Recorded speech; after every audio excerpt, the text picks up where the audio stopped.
Barakata Yahweh, Barakata Yahawashi, Bahasham Rakaha Kodash Barakatum. First and foremost, I want to give all praises, glory, and infinite honors to Yahweh Bahasham Yahawashi. Double honors to the apostles and elders, a great millstone who ruled and teach well. In peace and salutations to you, sincere Akim out there, pushing this word in truth and sincerity to the four corners of the globe. May you brothers endure until the end. This is the brother Ra'aya with another video, and I'm going to start it off in Revelation chapter 9, verse 12. One woe or destruction is past, referring to World War I. And behold, there come two woes more hereafter, World War II, which is past, and World War III, which is yet to come. And World War III will also be a nuclear conflict, and the two main combatants in this upcoming third woe is going to be the United States of America, which in the scriptures is known as Babylon the Great, as well as spiritual Sodom and Egypt, as pursuant to Revelation 11, verse 8, and Russia, which in the scriptures is known as the North Country in Jeremiah 50, verse 9, Gog in Ezekiel 38, and the Medes in Isaiah chapter 13, verse 17. And no matter what you hear of peace talks or weapons bans or anything like that, nothing will happen to avert this third woe from coming to pass and these two nations from going at each other. Because I've got an article from RT.com titled, Much Anticipated First Presidential Summit Between Putin and Biden Will Take Place in Neutral Swiss City of Geneva on June 16th. And as we go through this article, it's going to show that these two heads of state are talking about how to build back better relations between the U.S. and Russia.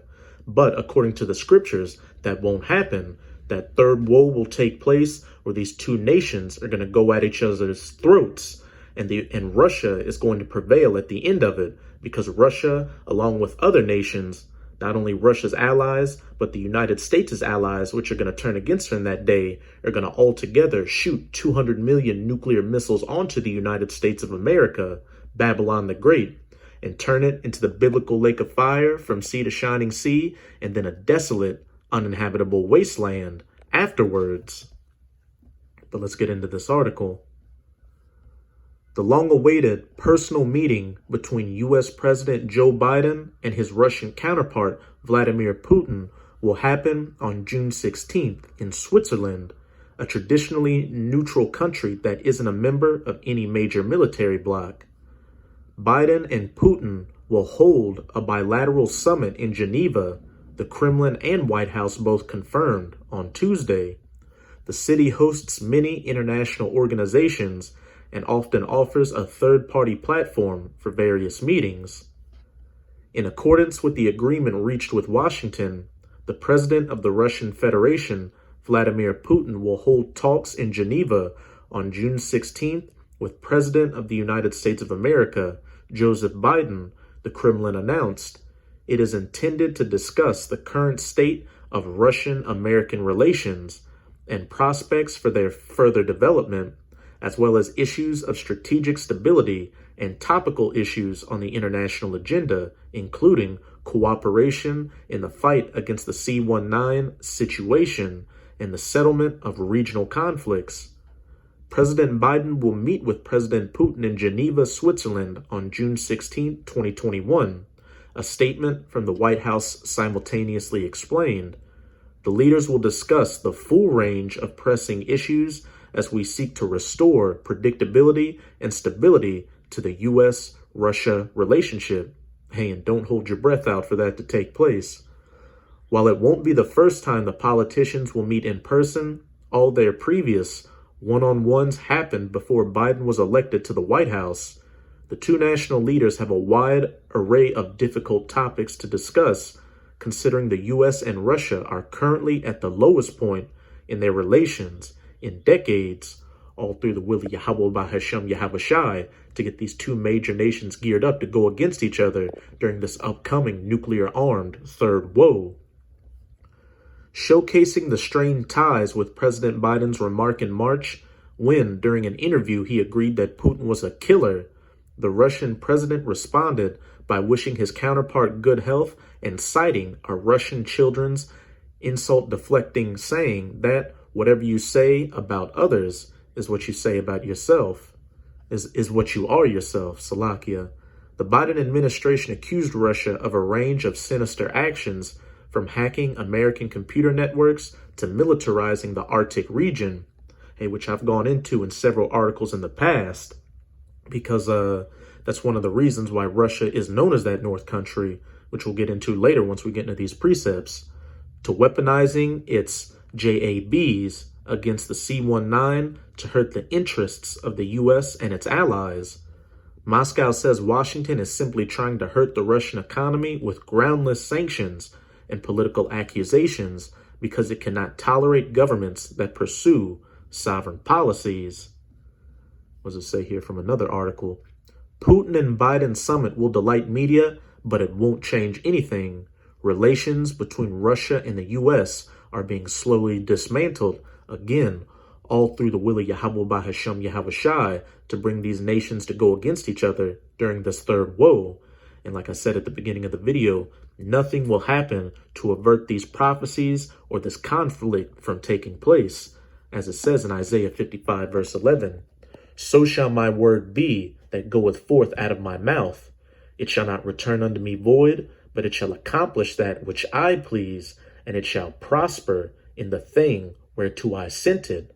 One woe is past, and behold, there come two woes more hereafter, that third woe, where the United States of America and Russia are going to go at it, and Russia is going to prevail, while the United States of America is going to be completely wiped off the face of the earth. This is Jeremiah 50 verse 9. For lo, I will raise and cause to come up against Babylon, the United States of America, an assembly of great nations from the North country, the North country being Russia. And as we read in that article, one of the concerns that the U.S. has is that Russia is militarizing the Arctic. And like I said, I've done plenty of articles showing that Russia has been militarizing the Arctic Ocean region.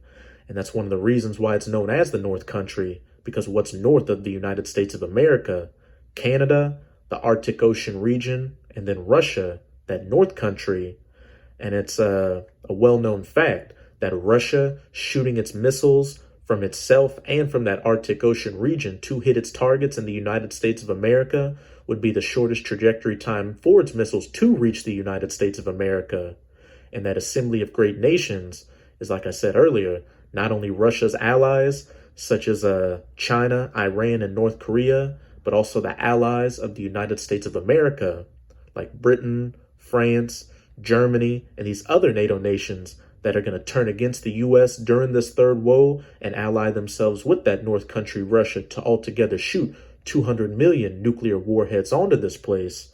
As it says in Revelation chapter 17, verse 16, these 10 horns which thou sawest upon the beast, these shall hate the whore and eat her flesh and burn her with fire, nuclear fire. Those 10 horns being the European Union, the beast being NATO, and that whore upon the beast being the United States of America, Babylon the Great.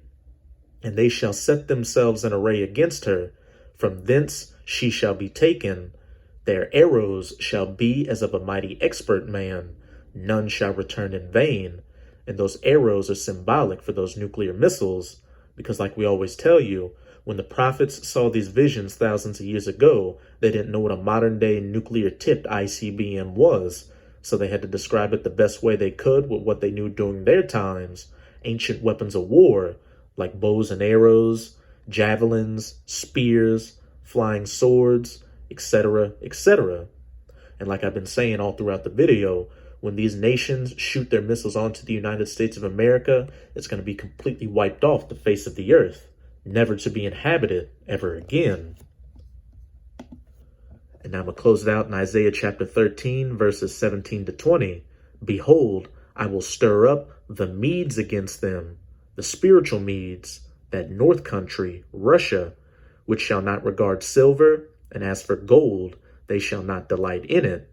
And also, like I've been saying throughout the video, hey, this third woe will take place, and nothing will avert it from taking place. No summit talks between the U.S. and Russia, like we read in that article. No nuclear weapons bans, proliferations, peace talks, or anything like that. and especially not money. The US dollar isn't going to stop these Russians from pushing that red button.